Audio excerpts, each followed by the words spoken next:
पुस्तकों के साथ कर लो दोस्ती सच्ची, मेहनत से चमकेगी किस्मत की कश्ती। तनाव को छोड़ो, रखो खुद पर विश्वास, तैयारी से ही बनेगी सफलता की ये हस्ती। जी हाँ, इन्हीं पंक्तियों के साथ नमस्कार दर्शकों, लाइव फोन इन कार्यक्रम नमस्कार एमपी के आज के अंक में आप सभी का बहुत बहुत स्वागत है। और आपका स्वागत करने के लिए मैं यहाँ उपस्थित हूँ पूर्वा राय। जी हाँ, दिन है सोमवार का और हम आपके लिए लेकर आए हैं ढेर सारे ज्ञान का भंडार।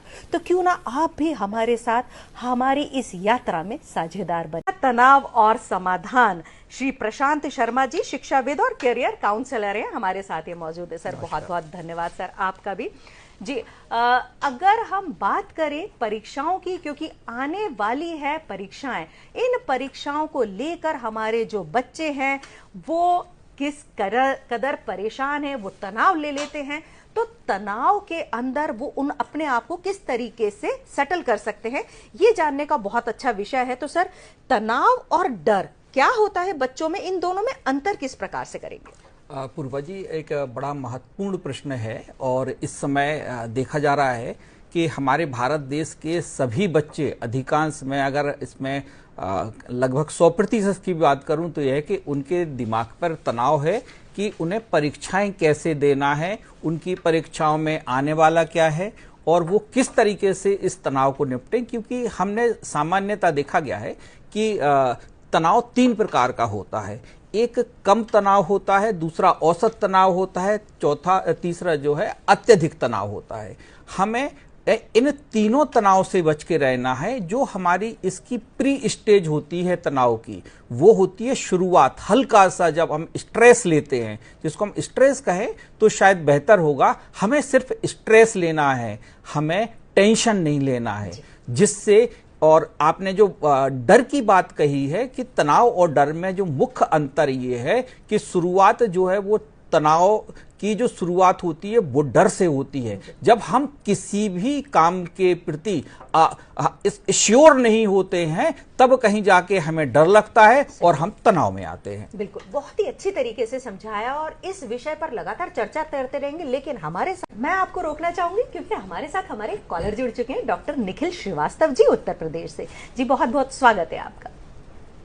हाँ प्रशांत जी नमस्कार, कोटि कोटि साधुवाद आपको। मैं professor doctor Nikhil Srivastava Major IT. Singh विश्वविद्यालय फर्रुखाबाद से बोल रहा हूँ। मेरा प्रश्न ये है, मैं वैसे प्रशांत जी आपके जो करियर काउंसलर से मैं बहुत प्रभावित भी हूँ और मेरा आपसे ये प्रश्न है कि परीक्षा में छात्रों के साथ, छात्र छात्राओं के साथ उनके अभिभावकों भी बहुत तनाव में रहते हैं। तो कृपया आप इसमें कुछ प्रकाश डालें कि उनके अभिभावक भी, छात्र छात्राएं भी के अलावा अभिभावक भी कैसे तनाव से मुक्त हों और बच्चों को अच्छी तरीके से गाइडेंस कर सके। बहुत बहुत ही अच्छी बात। निखिल जी नमस्कार, और मैं धन्यवाद प्रेषित करता हूँ दूरदर्शन परिवार की ओर से कि आप हमारे कार्यक्रम को पसंद करते हैं।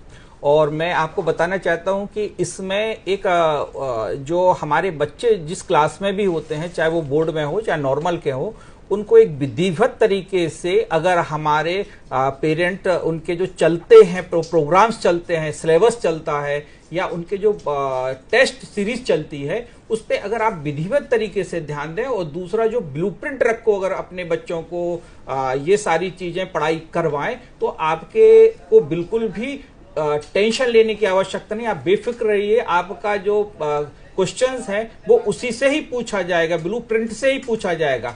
ऐसी स्थिति में आपको घबराने की जरूरत नहीं है। आप किसी को देख के अपना मन ना बनाएं, बच्चा अपने हिसाब से परफॉर्म करेगा और ये जिंदगी की परीक्षा नहीं है, इस चीज में ध्यान रखें। बच्चा कहीं ना कहीं बिल्कुल बेहतरीन तरीके से कवर करेगा और बहुत अच्छे मुकाम पे पहुंचेगा। कहीं ना किसी भी क्षेत्र में उसको जाना होगा तो उसको दिमाग में रहता है बच्चे को आजकल कि उसको किस क्षेत्र में जाना हो, और जहां नहीं जाना होता है वहां हमारे विद्यालयों में काउंसलर्स उपलब्ध हैं। आप काउंसलर्स की मदद ले सकते हैं, बच्चों के लिए तो है, पेरेंट के लिए भी है अगर उसको डाउट होता है। और ऐसे में जिस क्षेत्र में वो जाना चाहता है उस क्षेत्र की उसको आप खबरें दिखाएं, उसके बारे में उसको अवगत कराएं कि वो क्षेत्र कैसा है, ताकि अपना बच्चा उसी हिसाब से प्रिपेयर कर सके। बिल्कुल भी उसको टेंशन में आने की जरूरत नहीं है, ये जिंदगी का एग्जाम नहीं है, एक तो ये पड़ाव है। बहुत अच्छे से समझाया, तो इसलिए लगातार कॉलर भी जुड़ रहे हैं हमारे साथ में।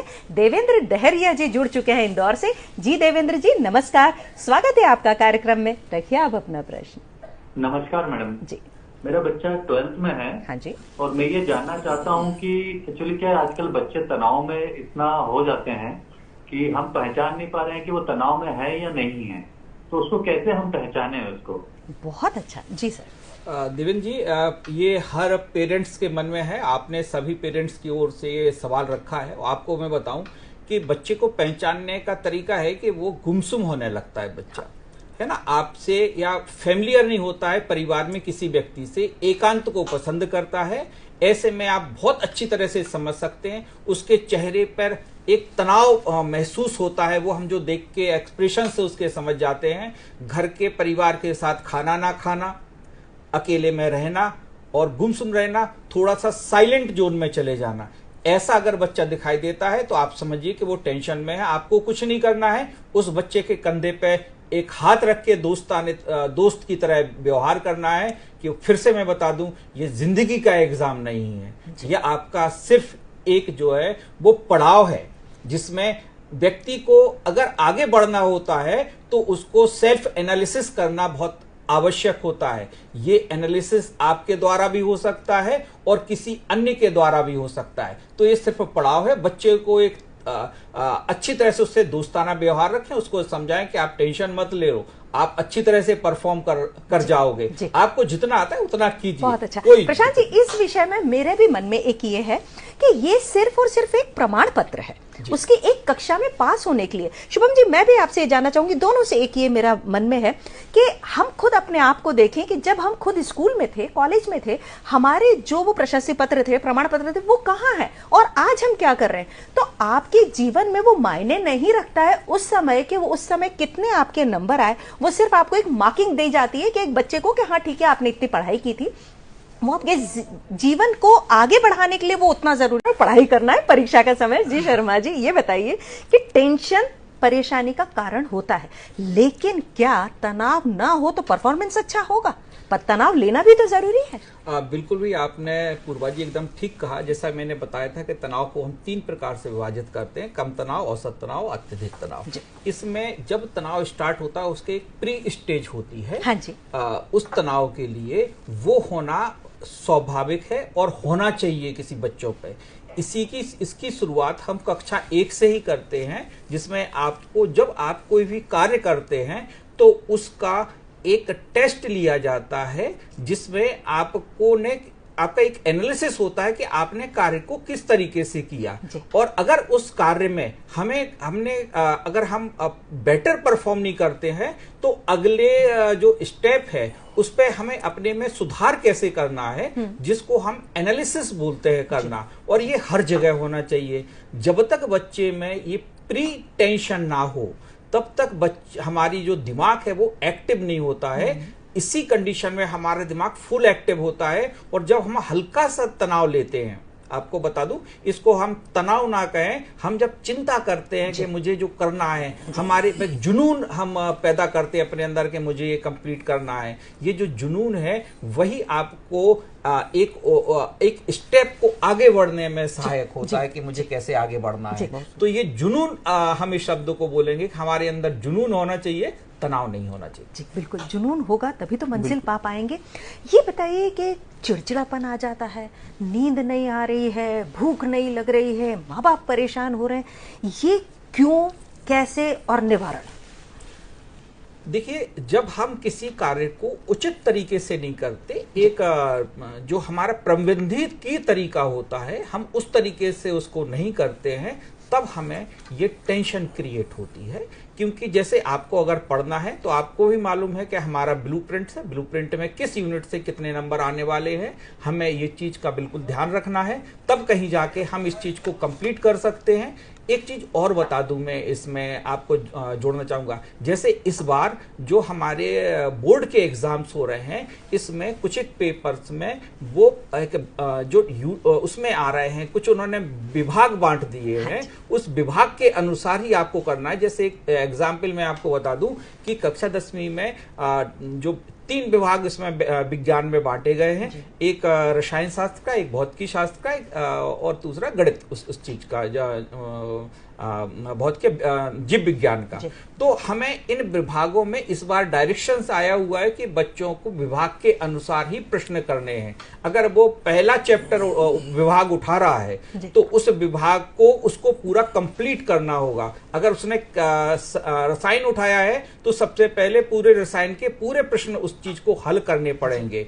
अगर उसने भौतिकी विभाग उठाया तो भौतिकी विभाग को सारे प्रश्न करने, उस विभाग के अंदर तो आप आगे पीछे कर सकते हैं, लेकिन आपने अगर एक रसायन विभाग का प्रश्न का उत्तर जो है भौतिकी विभाग में दे दिया तो वो आपको जांचा नहीं जाएगा, उसकी अंक गणना नहीं की जाएगी। अगर आपको ये चीजें मालूम है तो आप बिल्कुल भी टेंशन में नहीं होते हैं। और अगर आपको ये अचानक मालूम होता है कि ये होने वाला है तो हम तनाव आ जाता है। तो ऐसी स्थिति में अगर आप इसके विधिवत प्रबंधकीय ढंग से अगर पढ़ाई करेंगे तो आप कभी भी असफल नहीं होंगे और बहुत अच्छी तरह से आपके मार्क्स भी आ सकेंगे। बहुत ही आपको आगे बढ़ाएंगे, समाज को आगे बढ़ाएंगे, देश को आगे बढ़ाएंगे। शर्मा जी ये बताएं कि मैं परीक्षा की तैयारी कर रही हूं, लेकिन वो कौन कौन सी गलतियां होती हैं जो हम करते हैं और जो आगे चलकर हमें ही नुकसान पहुंचाती है?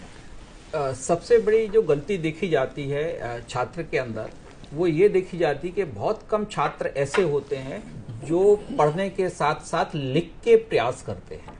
इसमें ये बहुत आवश्यक होता है क्योंकि हम ऐसी कंडीशन में जब हम किसी भी अपने उसकी तैयारी करते हैं, एग्जाम की तैयारी करते हैं, तो छात्रों में ये बहुत देखा जाता है वो सिर्फ रट्टा लगाने का प्रयास करता है या सिर्फ डिजिटल मीडियम से या बुक्स से सेवर रटने का प्रयास करता है। उसका हाथ नहीं चलता है, उसके पास में जब तक कलम और उस कागज नहीं होगा और जो जब वो याद करता है चीज की तो ये दोनों दिमाग और हाथ अगर ये दोनों चलेंगे तो यह निश्चित है कि व्यक्ति वो प्रश्न जो याद करना चाहता है वो कभी नहीं भूलेगा उसको बहुत अच्छी तरह। क्योंकि यहाँ पे दो चीजें वर्क करते हैं। आपने जैसे मैं एक छोटा सा एग्जांपल बता दूं कि एक परफेक्ट पर्सन जब ड्राइविंग करता है तो उसका दिमाग और हाथ के बीच में इतना अच्छा समन्वय होता है कि उसको अन्य तरीके से स्ट्रेस लेने की आवश्यकता नहीं होती है। और अगर आप सिर्फ उस चीज को थ्योरी के रूप में सिर्फ रट्टा लगाते हैं तो फिर वो क्रिएटिव का बनाने के लिए, उसको क्रिएटिविटी डालने के लिए उसको एक्स्ट्रा दिमाग की आवश्यकता होती है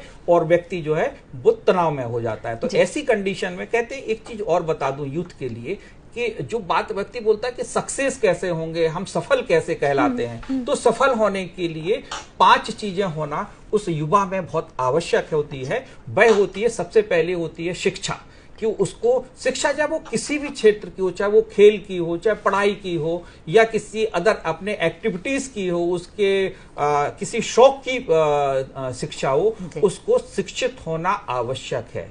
दूसरी चीज होती है उसके संस्कार, व्यक्ति को संस्कार होना उसमें आवश्यक है। अगर उसमें शिक्षा है और संस्कार नहीं है तो वो बेकार उसकी शिक्षा हो जाती है, वो दिशा भ्रमित हो जाता है।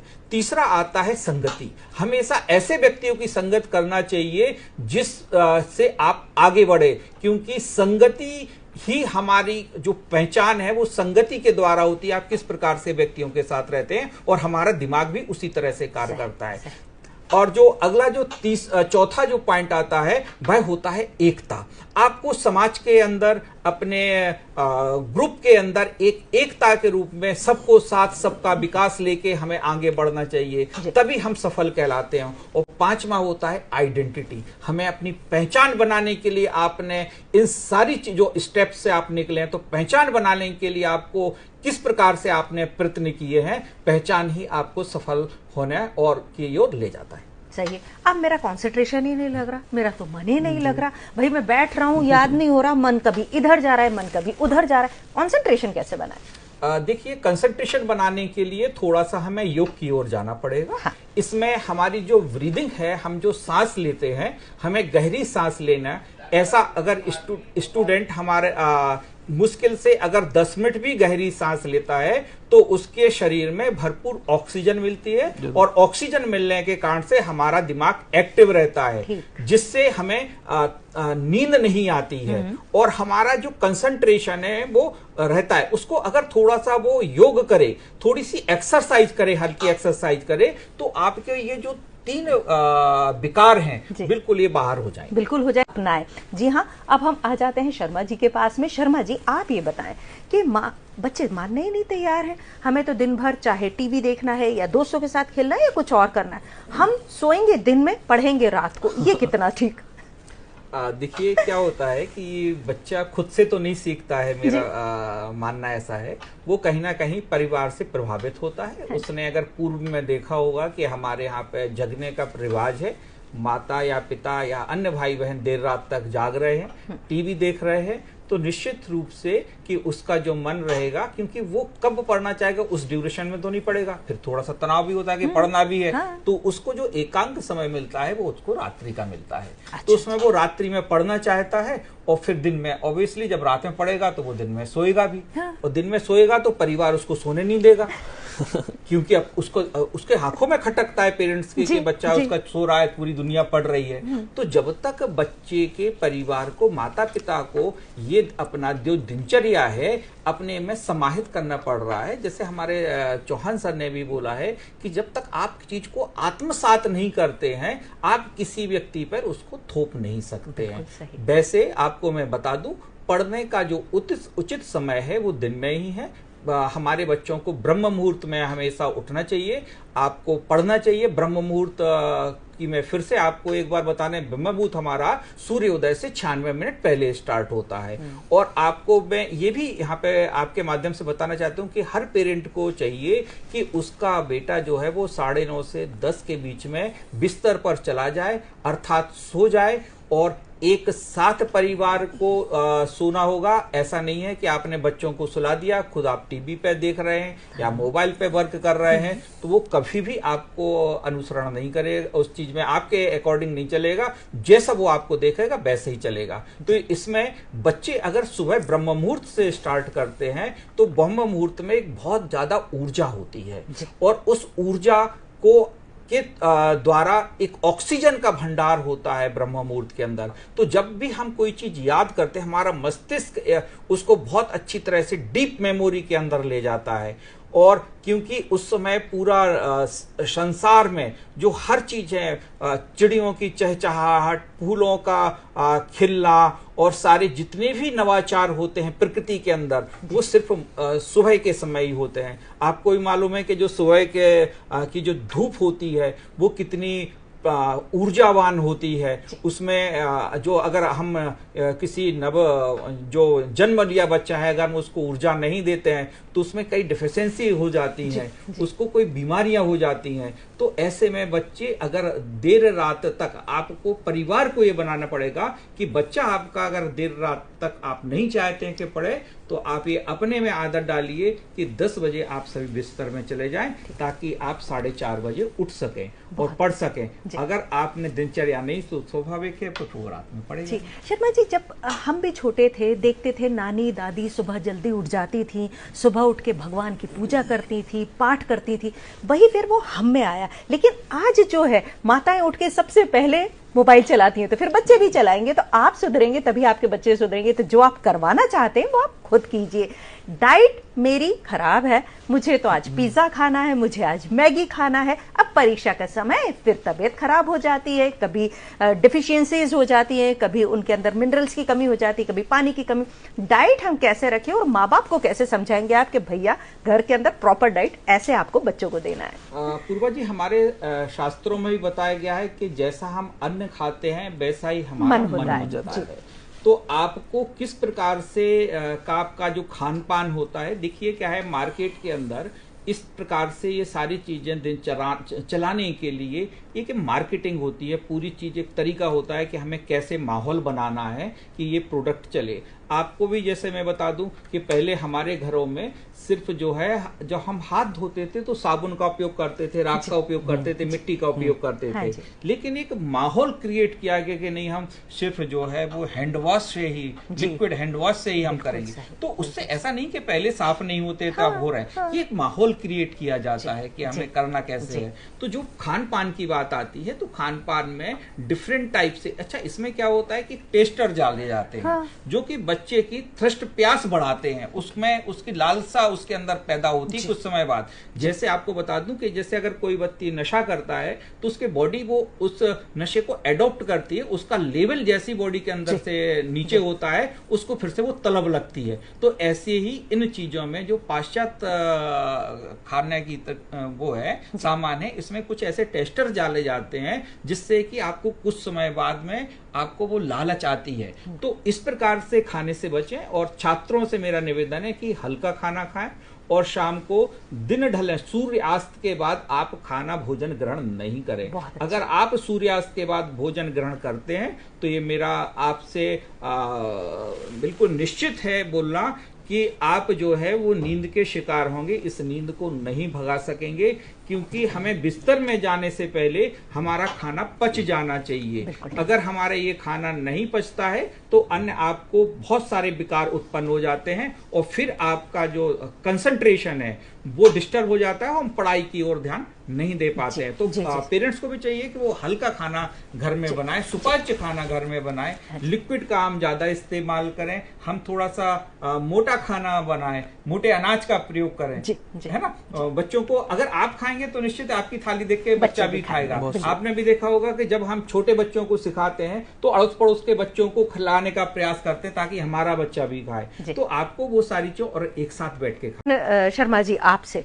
कि सफलता प्राप्त करने के लिए अपने आप के अंदर धैर्य और नियंत्रण किस प्रकार से बनाना चाहिए? जैसे कि चौहान सर ने अभी बताया है कि इसमें स्वमूल्यांकन बहुत ही नितांत आवश्यक है, और मैनेजमेंट भी बोलता है कि इसका जो सफलता के लिए आपको 4 स्टेप से आगे बढ़ना होता है, जिसको हम मैनेजमेंट स्वॉट एनालिसिस के नाम से बोलते हैं, जिसमें प्रत्येक अक्षर का एक अलग महत्व है।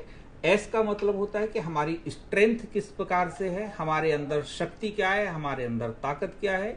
अभी जैसे एक कॉलर का प्रश्न आया था कि वो कैसे आगे बढ़े, उसको प्लेटफॉर्म कैसे मिले, तो उस चीज में विभिन्न प्लेटफॉर्म में आपके पास में, जैसे आपके पास में राष्ट्रीय त्योहार आते हैं, 15 अगस्त 26 जनवरी आते हैं, कई विवाद मंच होते हैं, आप उनके माध्यम से आगे बढ़ सकते हैं। अगर आप इनमें आपको कोई उठा के वहां से ले आएगा नहीं, आपको कदम आपको ही बनाना पड़ेगा। तो आपको अंदर अपनी स्ट्रेंथ को पहचाननी पड़ेगी कि आपका स्ट्रेंथ क्या है। दूसरा वर्ड आता है डब्ल्यू। डब्ल्यू का मतलब होता है हमारी वीकनेस, कि हमारे मतलब होता है वीकनेस। उस व्यक्ति को अपने अंदर की वीकनेस को समझना होगा कि उसके अंदर क्या कमजोरियां हैं। जब तक वो कमजोरियों को नहीं समझेगा तब तक व्यक्ति उसमें सुधार नहीं ला सकता है, इसलिए उसको कमजोरियों को समझना पड़ेगा। तीसरा हमारा आता है वर्ड आता है, वो आता है ओ का मतलब होता है अपॉर्चुनिटीज। जो वो वर्क कर रहा है उसकी अपॉर्चुनिटीज कहाँ पर हैं, वो कैसे उसको इनकैश कर सकता है, कहाँ पे अपने आप को वो निखार सकता है, वो उसको अपॉर्चुनिटीज समझना होंगी। और तीसरा आता है थ्रेट्स, कि इस पथ पे आगे बढ़ने के लिए बाधाएं कौन कौन सी आने वाली हैं, हमें उन बाधाओं से निपटना कैसे है। जब हम इस प्रकार से अपने आप को तैयार करते हैं तो निश्चित रूप से हमें सफल होने में कोई संदेह नहीं होना चाहिए। जी, बहुत ही अच्छे समझाया शर्मा जी। अब लेकिन प्रश्न ये उठता है कि कहीं ना कहीं हम पेरेंट्स ही दबाव डालते हैं और हम लोगों से कहते हैं भाई मैं कुछ नहीं कह रहा हूं मेरे बच्चों से, आपको जो करना है, लेकिन एक इनडायरेक्ट वे में पेरेंट्स का ही दबाव उस बच्चे पर आता है। आप पेरेंट्स को क्या सलाह देना चाहें? देखिए, पेरेंट्स जो दबाव डालता है उसका जो मुख्य कारण होता है वो होता है तुलना करना। हाँ, है ना, उसका मुख्य कारण है जब अपने बच्चे की तुलना वो जब दूसरे व्यक्ति से करता है तो निश्चित ही अपने बच्चे को वो उसका आकलन जो है वो कम जोर करता है कि आप उससे, भले ही वो पेरेंट्स जानते हैं कि हमारा बच्चा बहुत अच्छा परफॉर्म कर रहा है, लेकिन जब भी वो दूसरे के परिप्रेक्ष्य में वो उसका आकलन करता है तो उसको कम ही नंबर देता है। उसका बेटा देखो इतने नंबर आए, तुम्हारा कम आए। जब आप किसी व्यक्ति से तुलना करते हैं तो आप उसके परफॉर्मेंस में कहीं ना कहीं डेंट लगा देते हैं, आप उसको पीछे खींचने का प्रयास करते हैं मानसिक अवस्था में, क्योंकि व्यक्ति को प्रोत्साहित करना चाहिए, ना कि उसको पीछे खींचने के लिए उसको क्रिटिसाइज करना चाहिए, उसको तुलना करना चाहिए। इसलिए हमें कभी भी पेरेंट्स अगर इस तुलना से वो दूर रहते हैं, अपने बच्चे की तुलना ना करें, क्योंकि हम इस देश के अंदर, इस दुनिया के अंदर कोई दो चीजें एक सी नहीं हो सकती हैं, जी, उनमें कुछ ना कुछ अंतर होगा। कोई किसी चीज के लिए उसका दिमाग चल रहा होता है, कोई किसी चीज के लिए। आपको बताऊं कि जिस प्रकार से एक डॉक्टर हमारी जिंदगी बचाता है, तो हमारे समय हमें किसी जगह समय को पर पहुंचने के लिए हमारी जो तकनीक है, हमारी जो गाड़ी है वो हमें ले जाती है। तो हमारा जो इंजीनियर है बैठा जिसने वो तकनीक बनाई है, उसकी तुलना हम डॉक्टर से नहीं करेंगे। डॉक्टर से नहीं कर सकते। जी हाँ, अपनी बच्चे अगर आपकी तुलना करने लगे कि उनकी मम्मी तो जॉब करती है और आप नहीं करती, तो फिर आपको भी बुरा लगेगा। और चलते चलते हम शुभम जी से